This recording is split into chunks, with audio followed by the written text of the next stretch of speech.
Ma'am, I see his daughter every day. The guard didn't even hesitate when he said it. He leaned back in his chair like he'd told that line 100 times before, like it was routine. Then he tilted his chin toward the glass doors behind him. There she is coming out right now. I followed his gaze. A young woman stepped through the security doors with the kind of confidence that didn't ask for permission. If you have ever felt invisible, like the world has moved on and forgotten your name, or if you've ever watched someone else take credit for your life while you stood on the sidelines, then this story is for you. Hit that like button, subscribe, and turn up your volume. You are about to witness one of the most calculated, satisfying unveilings of truth I have ever encountered. This is the story of how I went from a ghost at the gate to the person who brought down an entire conspiracy. It was the casualness of it that really got to me. The way he said it without a second thought, as if my entire existence was just a clerical error he was correcting with a smile. Ma'am, I see his daughter every day.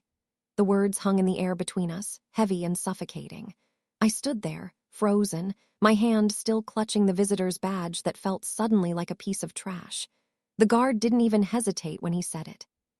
He leaned back in his chair like he'd told that line 100 times before, like it was routine, like he was doing me a favor by explaining the rules of a game I didn't know I was playing. Then he tilted his chin toward the glass doors behind him, the gesture dismissive, final. There she is coming out right now. I followed his gaze, my heart hammering a slow, rhythmic beat against my ribs. A young woman stepped through the security doors with the kind of confidence that didn't ask for permission. She wore a tailored navy coat that looked expensive, precisely cut to fit her frame, her posture straight, her expression calm. She didn't look around. She didn't need to. Everyone around her already knew who she was supposed to be.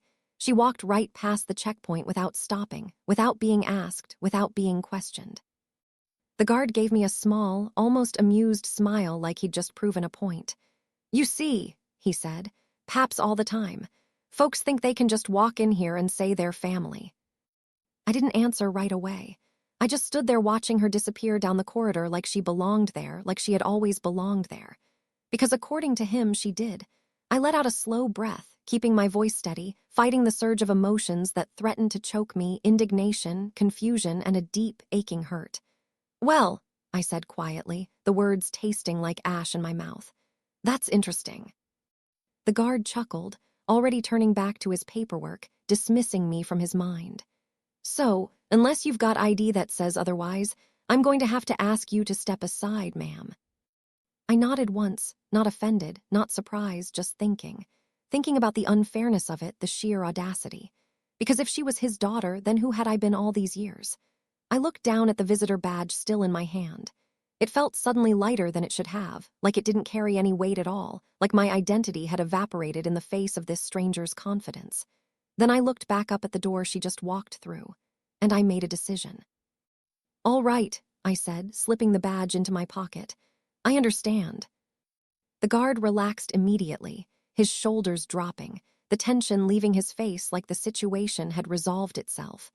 But it hadn't, not even close, because I wasn't leaving. I was going to play along. I hadn't been back to my father's base in over 3 years, not since the last time I'd stood in a room full of uniforms that outranked me in every possible way and realized I didn't belong in any of them.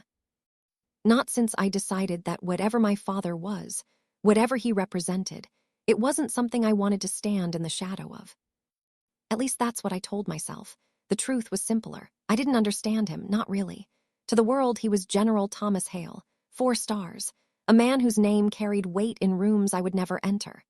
The kind of man people stood up for when he walked in. The kind of man who didn't have to raise his voice to be heard. To me, he was just Dad, or at least he used to be. We spoke on the phone a few times a year, holidays mostly, birthdays when we remembered. Our conversations were polite, careful, like 2 people who knew each other well enough not to ask the wrong questions. 3 weeks ago, he called me himself. That alone was unusual. Are you in town? He asked. No, I said. Should I be? A pause. Then you might want to come by the base. No explanation, no details, just that. I almost didn't go. But something in his voice, not urgency, not worry, something else, something measured, like he had already made a decision and I was just being given the chance to catch up to it. So I drove out this morning. I wore something simple, neutral, nothing that would draw attention. No assumptions, no expectations. And within 5 minutes of arriving, I was being told I didn't exist. I stepped away from the checkpoint, moving toward the waiting area off to the side. A few plastic chairs, a coffee machine that had seen better days, and a view of the same hallway that woman had disappeared into. From here, I could watch. And that's exactly what I did. 10 minutes passed, then 15. People came and went, officers, enlisted personnel, civilians with badges clipped neatly to their jackets. No one stopped me. No one asked me to leave. I was just another visitor, another person with no real place in the system. Until I saw her again. She came back through the same door, slower this time, talking to a man in uniform. Mid-level, maybe a colonel. His posture was relaxed around her. Familiar, too familiar. She smiled at something he said, not overly friendly, not inappropriate, just comfortable, like she had earned that space. I leaned forward slightly, watching the way they moved together.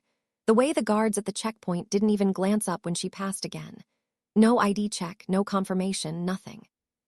The colonel stopped just short of the exit, saying something low enough I couldn't hear.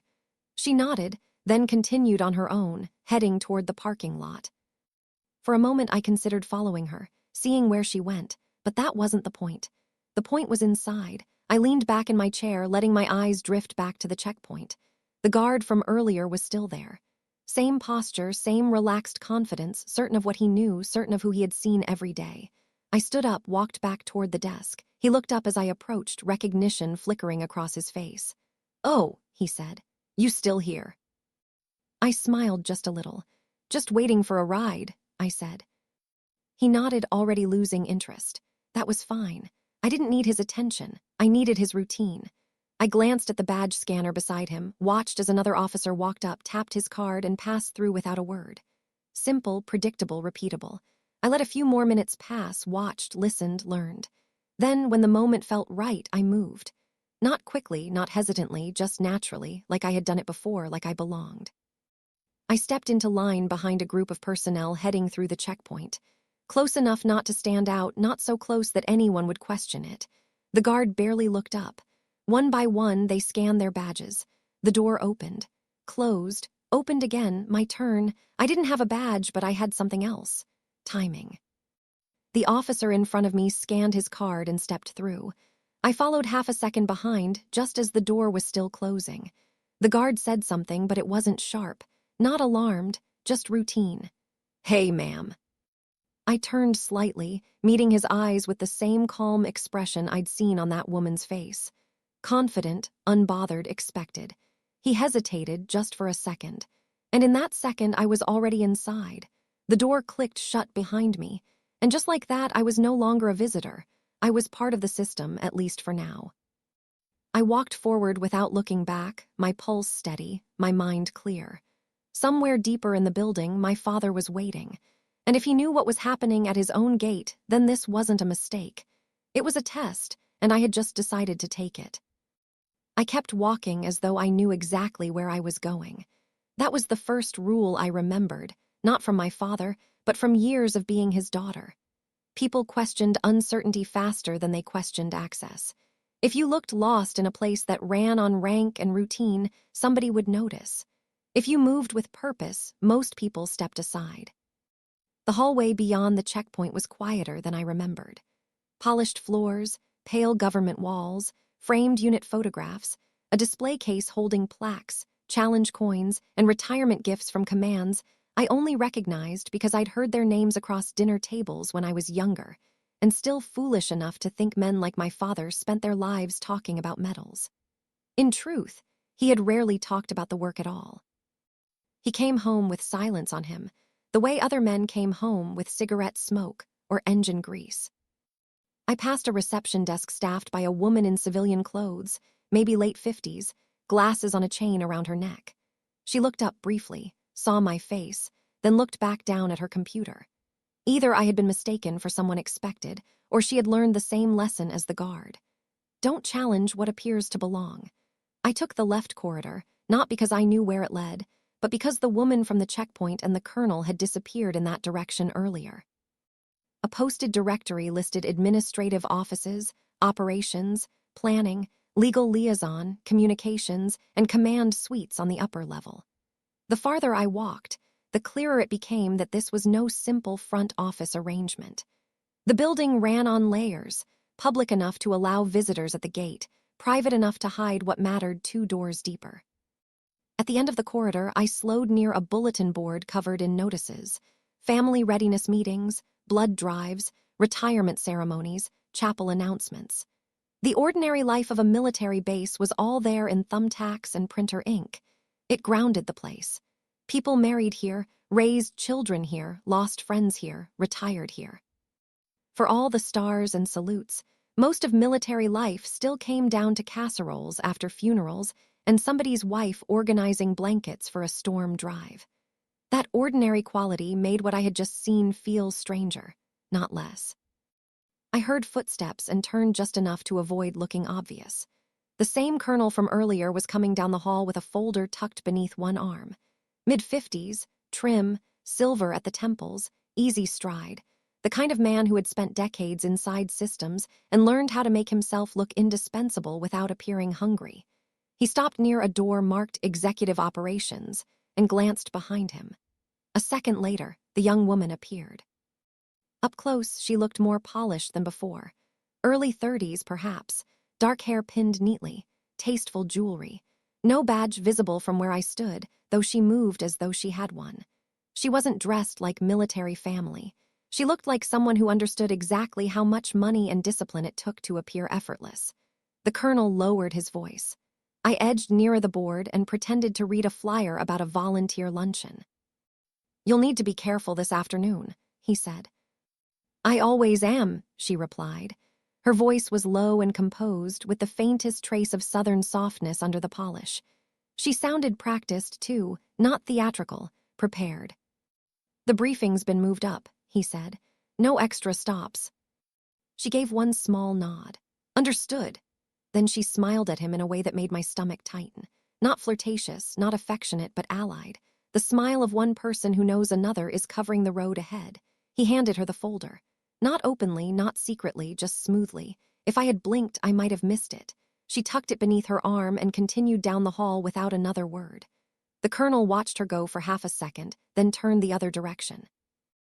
I stayed where I was until both were gone.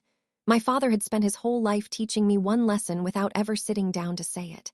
When something is wrong, don't react too quickly. Let the shape of it appear. So I let it. The woman was not a harmless social visitor. No one moved that comfortably through restricted space by accident.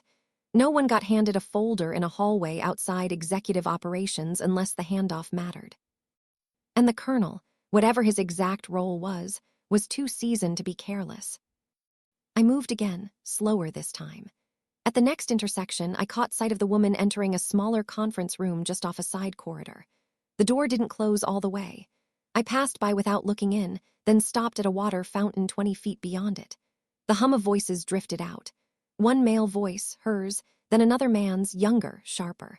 I waited until footsteps echoed from farther down the hall, creating just enough ambient noise to cover my own movement. Then I stepped back and angled myself near the half-latched door. "Said he'd sign off if the general never sees the full chain," the younger man was saying. "He won't," the woman replied. "Not if today goes the way it's supposed to." I felt the back of my neck turn cold. The first male voice, older, likely the colonel's, spoke next. "No improvising. We're too far in for mistakes." "Too far in," the younger man echoed. "Not starting, not considering in." I heard paper slide across a table. Then the woman said something that made me go absolutely still. "If anyone asks, I was in the family office most of the morning. They're used to seeing me there." The family office. It was such an odd phrase that I nearly doubted my own hearing. My father had no family office. He had never been that kind of man. He handled personal matters the same way he handled everything else, privately, directly, and without decoration.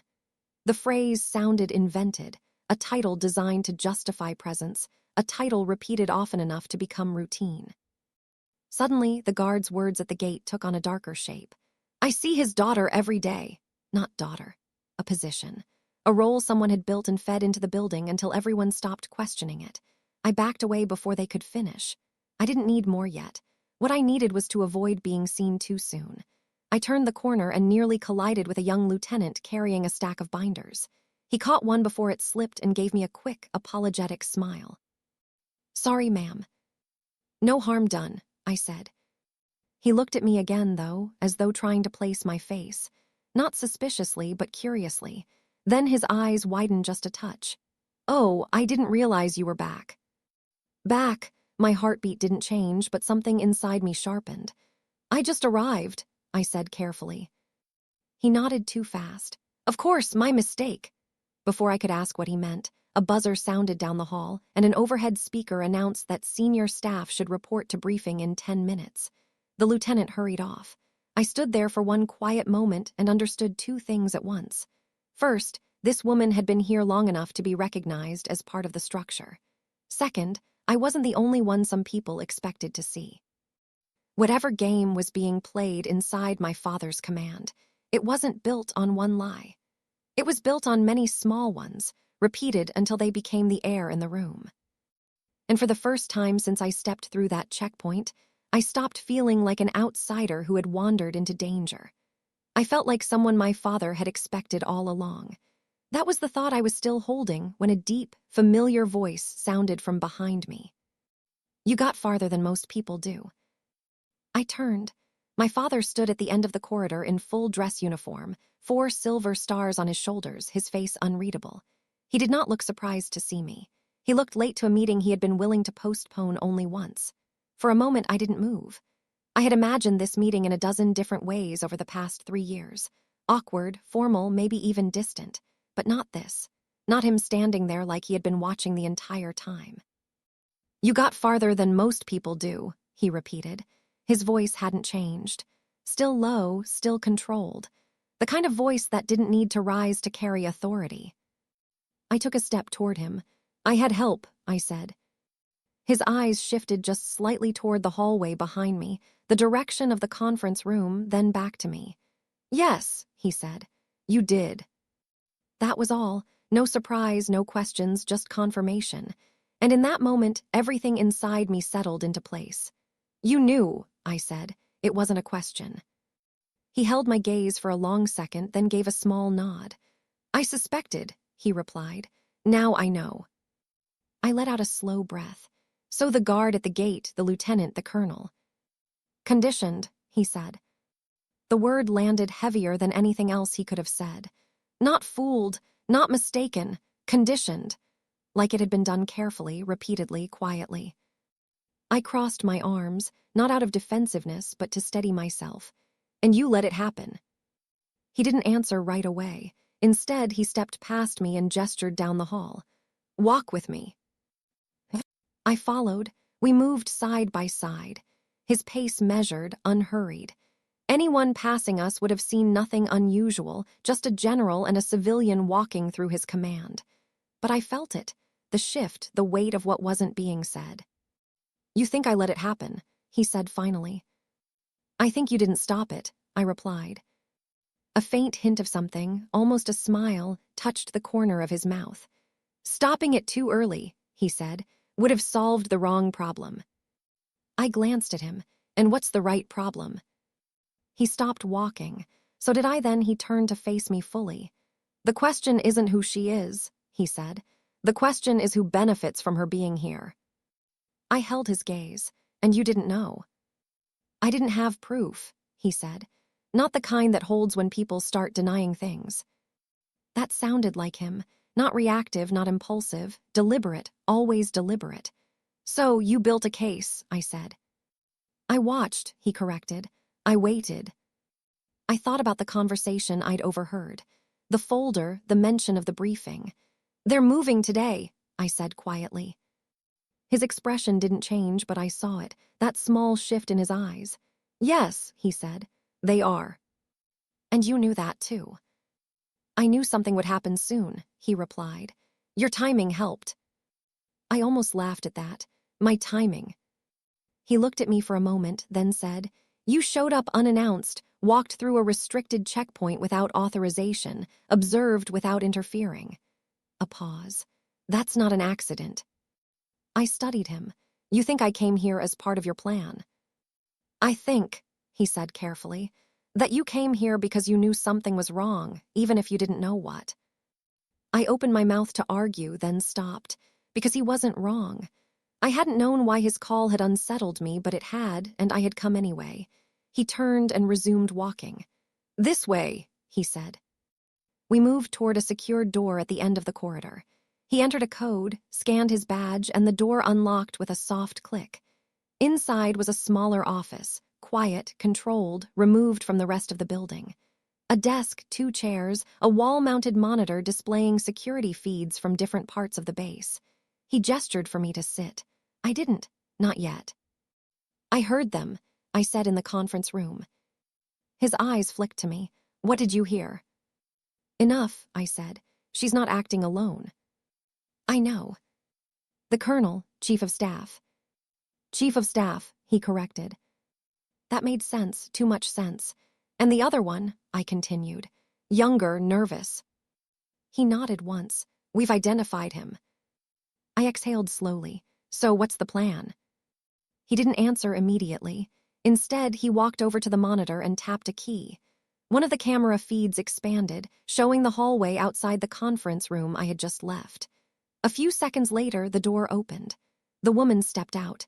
She looked composed, controlled, exactly as before, but now I knew better. "She believes she's invisible," my father said. "She's not," I replied. "No," he agreed, "she's not." Another feed came up, this one showing the briefing room.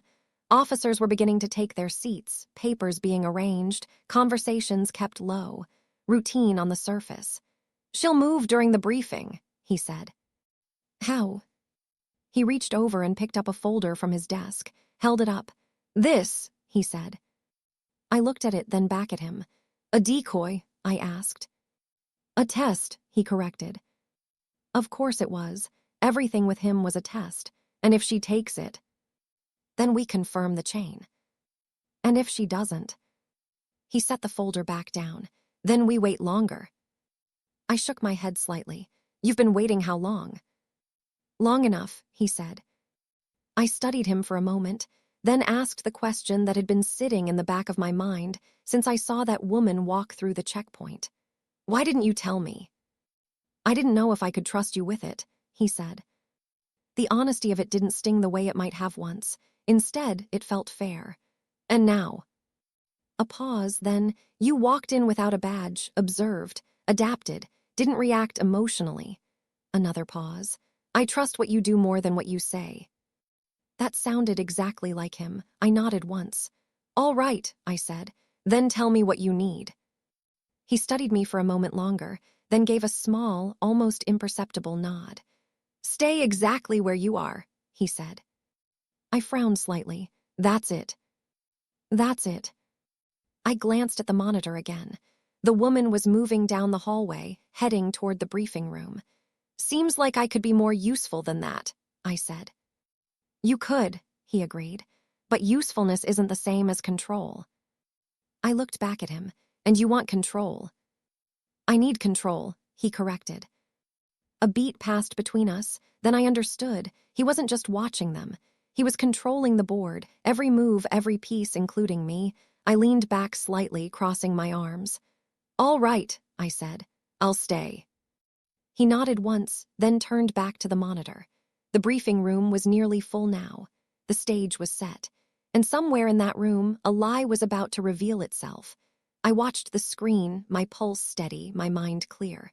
For the first time since I stepped onto the base, I wasn't reacting anymore. I was part of the plan, and whatever happened next was already in motion.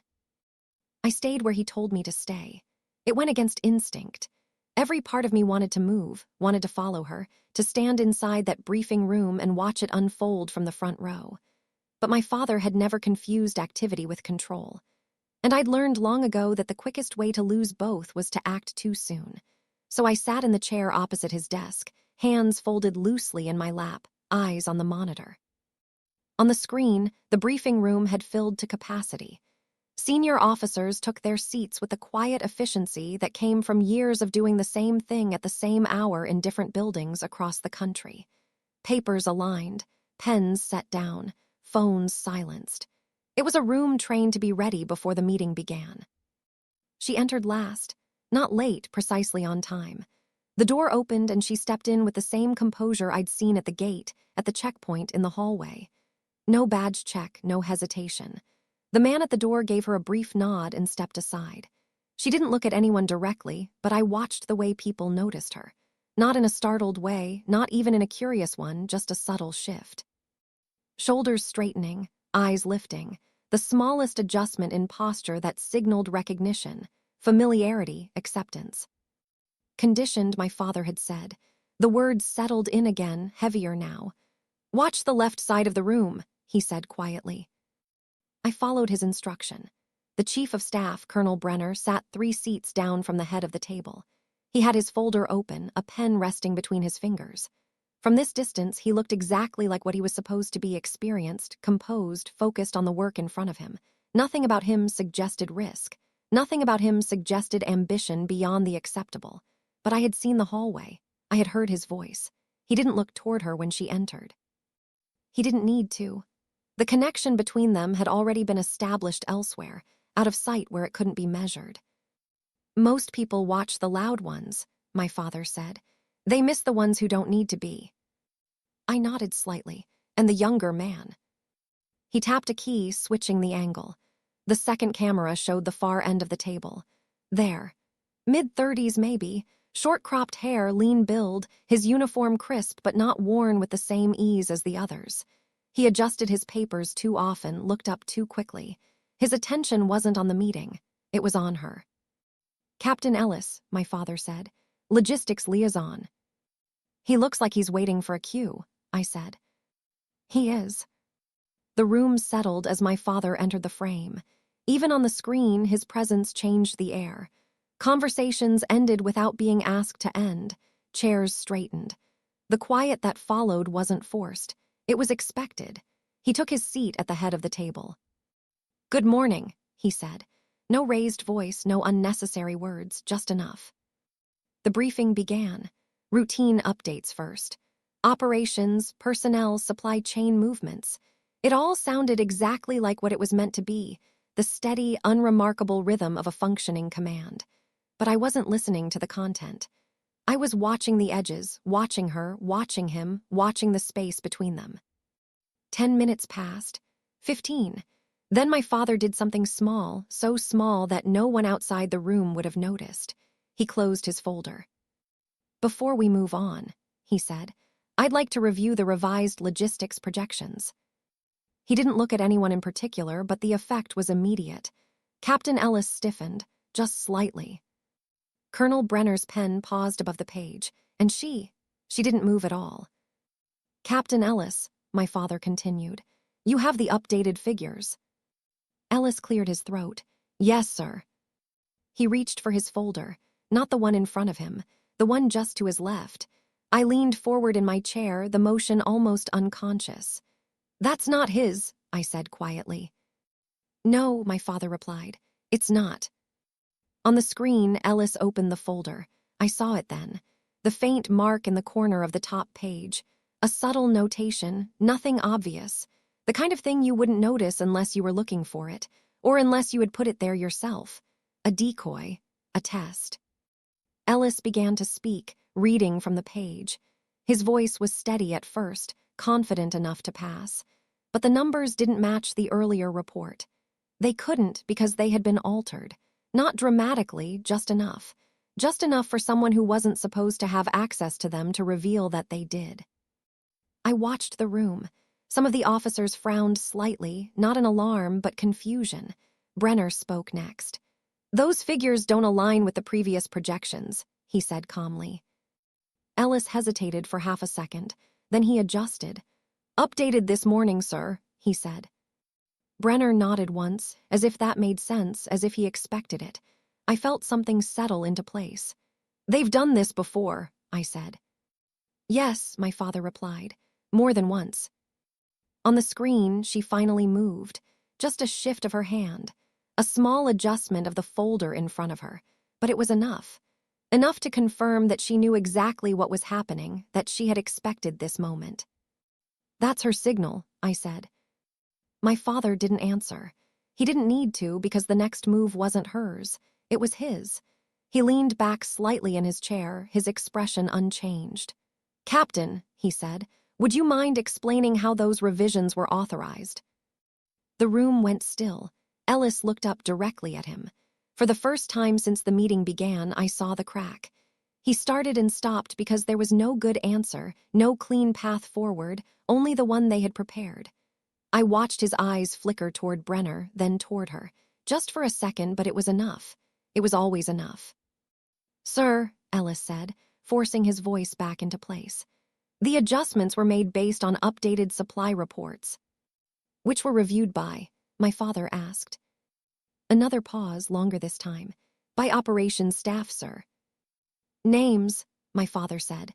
No anger, no pressure, just a request. Ellis swallowed, and in that moment I saw it. The fracture, small but irreversible, because the system they had built, the routine, the conditioning, the quiet, repeated lies, it only worked as long as no one asked the wrong question.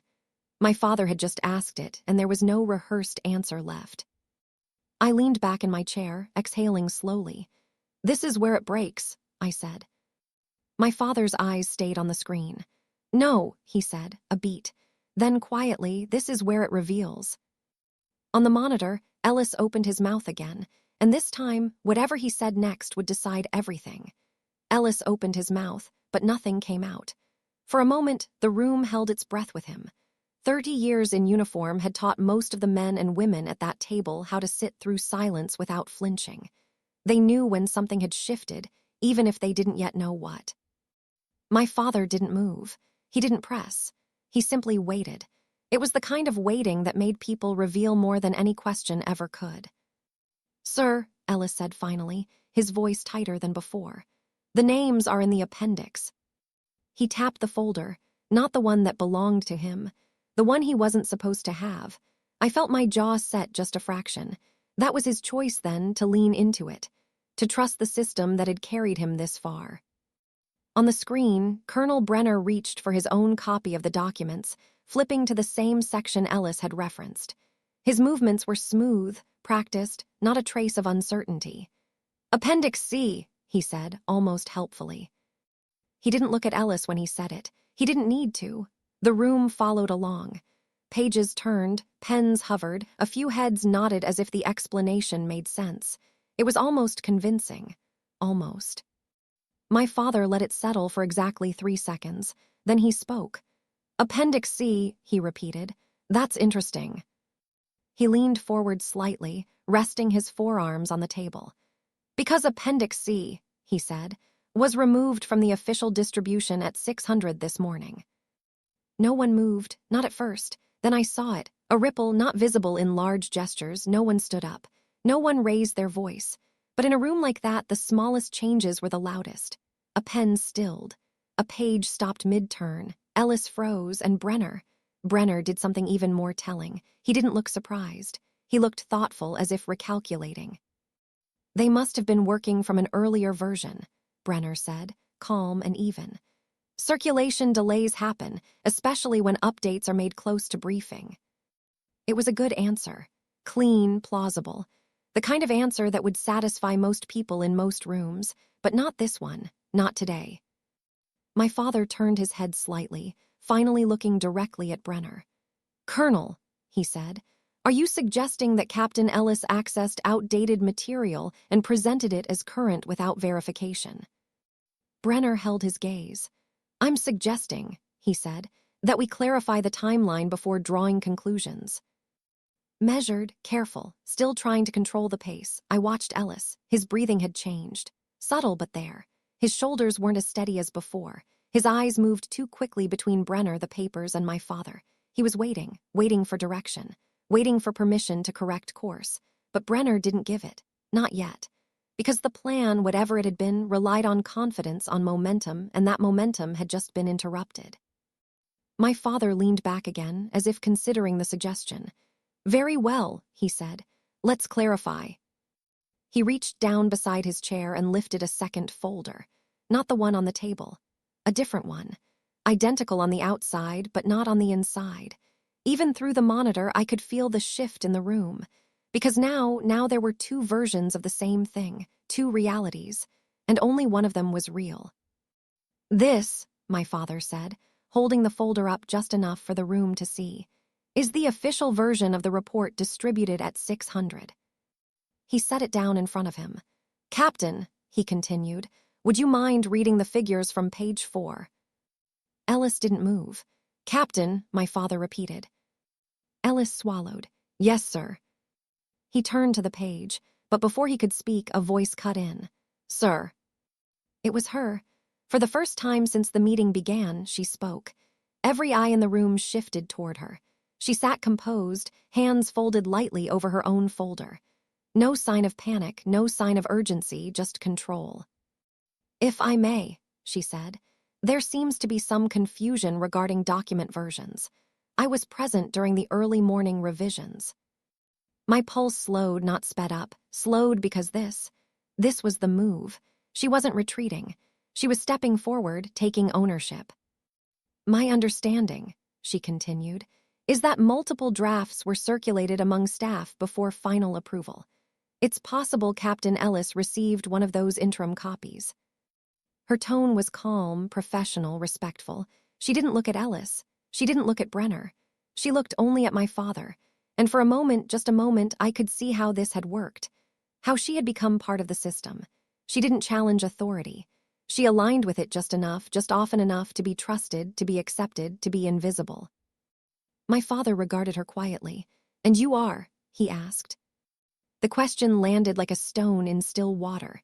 Not loud, but impossible to ignore. A flicker, just the smallest flicker, crossed her face. Then it was gone.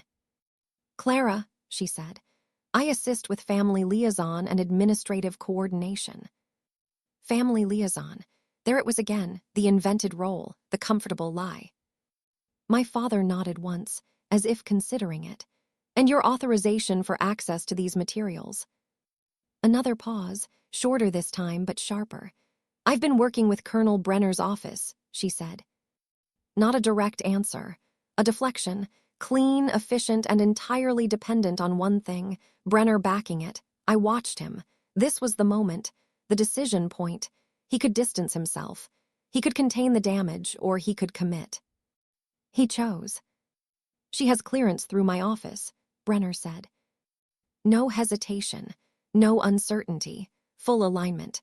And just like that, the line was drawn, not between right and wrong, but between truth and what they had built in its place. I leaned back slowly in my chair, the weight of it settling in. "They're all in," I said quietly. My father didn't look at me. He didn't need to. "Yes," he said. On the screen, he closed the second folder gently, deliberately. Then he looked around the room, not at one person, at all of them. "Good," he said. A single word, but it carried something new, not curiosity, not patience, finality, because that, he continued, makes the next part much simpler. The room didn't react, not yet, but I felt it, that shift, that moment when control fully changes hands. The trap wasn't being set anymore. It had already been sprung, and for the first time they were starting to realize it. No one spoke. For a few seconds, the room held that fragile balance between confidence and doubt. The place where people who had been certain a moment ago began to reconsider what they thought they knew. My father let it sit. He didn't rush the moment. He never did. Then he reached for the small control panel beside him and pressed a single button. The lights dimmed slightly. The monitor at the front of the briefing room came to life. At first, it showed nothing unusual, just a hallway. A familiar one. The same corridor outside executive operations. I leaned forward in my chair without realizing it, because I knew what was coming. On the screen, time-stamped footage began to play. 6:07 hours. The hallway was quiet. Then the door opened. Clara stepped out. She looked exactly as she had earlier, composed, controlled, unremarkable. But now every eye in the room was watching her, not as background, as evidence. She moved down the hallway, stopped. And a moment later, Colonel Brenner entered the frame. The same easy stride, the same measured calm. He spoke to her briefly. The audio wasn't loud, but it was clear enough. No extra stops. Her reply came just as steady. I always am. A few heads in the room turned toward Brenner. He didn't move. On the screen, he handed her the folder. The same one Ellis had used. The same one that wasn't supposed to exist anymore. The room didn't react all at once. It never does. Instead, it happened in pieces. A chair creaked. Someone exhaled too sharply.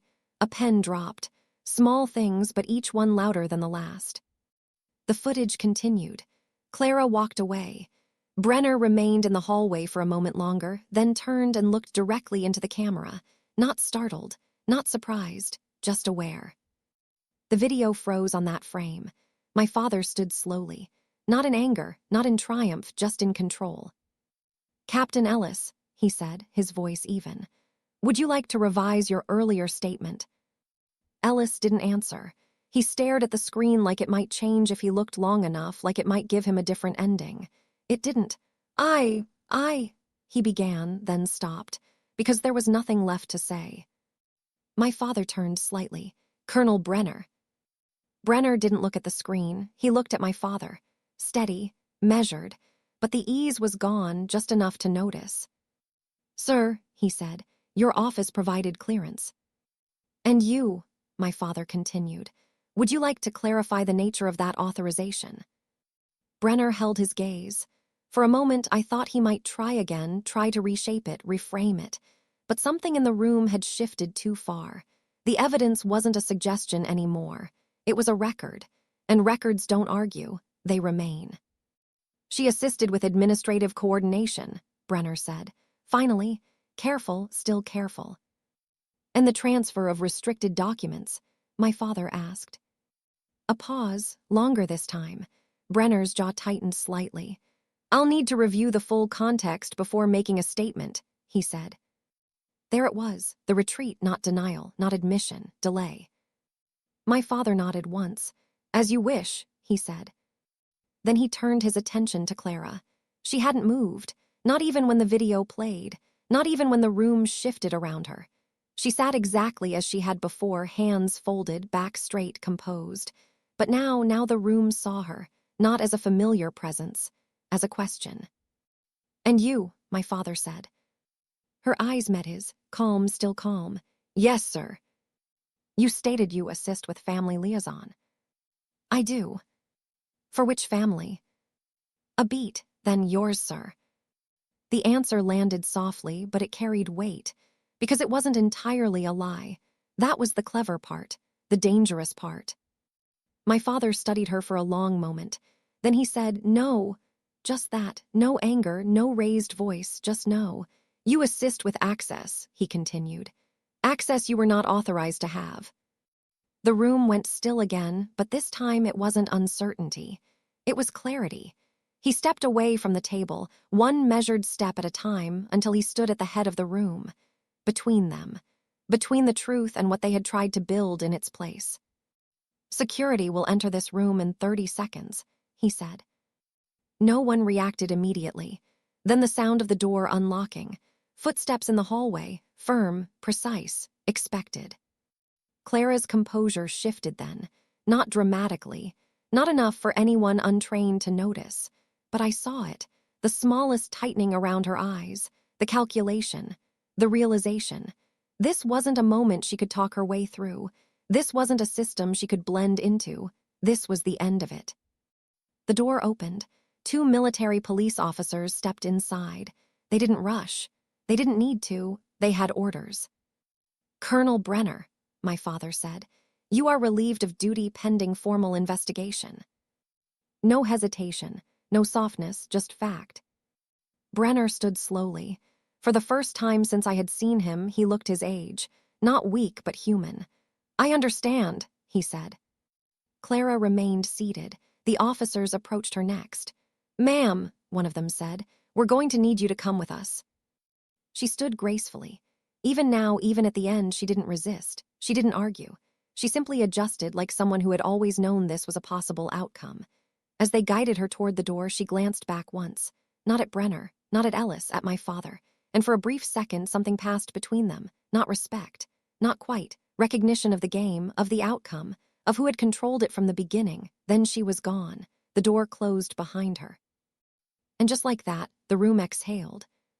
My father turned back to the table. His gaze moved across each face, not accusing, not lingering, just acknowledging. "You are trained to trust what you see repeatedly," he said. "That is not a failure." A pause. "But it is a vulnerability." No one spoke, because there was nothing left to say. The system had been tested and it had broken. Not entirely, but enough. Enough to matter. I leaned back in my chair, letting the tension settle out of my shoulders. "It's over," I said quietly. My father didn't look at me, but I heard it in his voice when he answered. "No," he said, a beat. "Then it's accounted for." And somehow that felt more final than anything else. The room didn't return to normal. Not right away. People gathered their folders, but more slowly than before. Chairs slid back with a softer sound. Conversations, when they began again, stayed low, careful, like everyone was aware that something fundamental had just shifted under their feet. No one rushed out, not even the ones who probably had somewhere else to be, because moments like that don't end when the door closes. They linger. They settle into the walls, into the habits, into the way people look at one another afterward. My father dismissed the room with a simple nod. "That will be all," he said. No speech, no lecture, just enough. One by one they stood. Some of them glanced at him on their way out, brief, respectful, perhaps a little more thoughtful than they had been an hour ago. Others avoided looking at anyone at all. Captain Ellis paused at the door. He didn't turn around. "Sir," he said, not quite steady. "Yes." A beat. I should have checked. My father didn't hesitate. "Yes," he said, "you should have." There was no anger in it, just truth. Ellis nodded once, then left. The door closed. Silence followed, not uncomfortable, just complete. I watched the empty chairs on the screen for a moment longer, then leaned back and exhaled slowly. "Well," I said, "that answers a few questions." My father turned off the monitor. The room dimmed slightly as the screen went dark. "It answers the ones that mattered," he said. I studied him. "You already knew most of it," I said. "I knew enough to wait," he replied. "And now?" He didn't answer immediately. Instead, he walked to the window on the far wall. It looked out over a stretch of the base, orderly rows of buildings, a flag moving in the breeze, a handful of personnel crossing the lot below with purpose in their steps. For a man who had spent his life inside systems, he had always preferred to look outward. "It gets documented," he said finally. "Investigated, processed, the right way, no shortcuts. No quiet fixes." That was something else I had learned from him. "Even Brenner?" I asked. He nodded, "Especially Brenner." I let that settle. There had been a time when I might have asked why. Why not handle it quietly? Why not protect the reputation of the command? But I already knew the answer. Because reputation built on silence doesn't hold. Because systems that don't correct themselves eventually fail. Because for all the power my father carried, it wasn't meant to shield the truth. It was meant to serve it. I stood up from the chair, stretching slightly, feeling the stiffness in my shoulders from sitting still for so long. "So," I said, "what happens to the guard at the gate?" My father glanced back at me. "He followed what he was trained to follow," he said. "He'll be retrained, not punished, not dismissed, corrected." "That seems fair," I said. "It's necessary," he replied. We stood there in the quiet for a moment. Then I asked the question I hadn't asked yet. "Why did you call me?" He turned fully this time, not as a general, as my father. "Because I needed to know if you would see it," he said. "See what?" He held my gaze. "The difference between what people say something is," he said, "and what it actually becomes when no one questions it." I considered that, then gave a small nod. "And if I hadn't come?" I asked. He didn't hesitate. "I would have finished it without you," he said. Of course he would have, that wasn't the point. "But you did come," he added, "and that mattered." Another pause, shorter this time. "Yes," he said. That was all, but it was enough. I walked with him back toward the hallway. The building felt different now. Not because it had changed, but because I had. Or maybe because I finally understood it the way he did. At the checkpoint, the same guard was still on duty. He looked up as we approached, and this time he stood straight, immediate. His expression shifted the moment he saw my father. "Sir," he said, snapping to attention. Then his eyes moved to me. Recognition didn't come right away, but something else did. Uncertainty. The kind that comes when a person realizes the version of reality they've been relying on might not be the only one. My father stopped in front of him. "At ease," he said. The guard relaxed slightly. "Sir, he began. My father raised a hand, not to silence him, just to pause him. "You did your job," he said. "Now you'll learn to do it better." The guard nodded quickly. "Yes, sir." My father stepped aside, giving me a clear path to the exit. For a moment, I just stood there, looking at the door, at the sign that still read "Restricted Area." Then I turned back to the guard.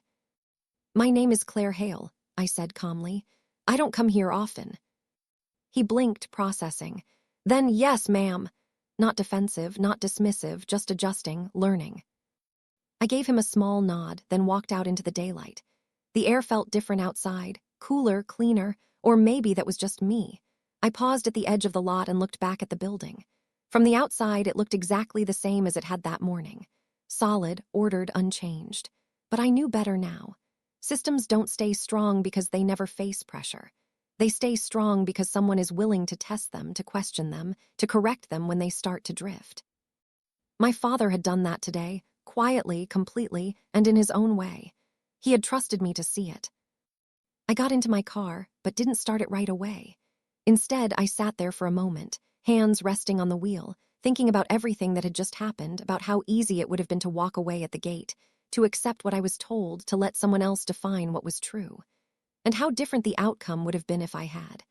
I let out a slow breath, then finally started the engine. As I pulled out of the lot, I took one last look in the rearview mirror. The building grew smaller behind me, but the lesson didn't.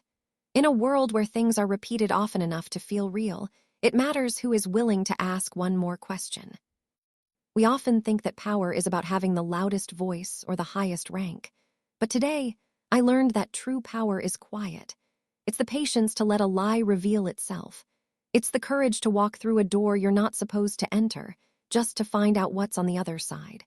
My father spent his life defending systems, but he also taught me that the only way to keep a system honest is to never stop questioning it. The woman who tried to replace me wasn't just an imposter. She was a symptom of a complacency that had set in, a blind spot that had grown over years. By simply refusing to accept that I didn't exist, by refusing to step aside when I was told I didn't belong, I helped my father close that gap. It wasn't just about reclaiming my name. It was about proving that the truth, no matter how buried or ignored, always has a way of coming to the surface. And sometimes, all it takes is one person who refuses to look away. If this story gave you chills, smash that like button and tell us in the comments. What's the most satisfying revenge or moment of justice you've ever witnessed? Have you ever been in a situation where you had to prove you belonged? And of course, subscribe for more stories like this. Thanks for listening.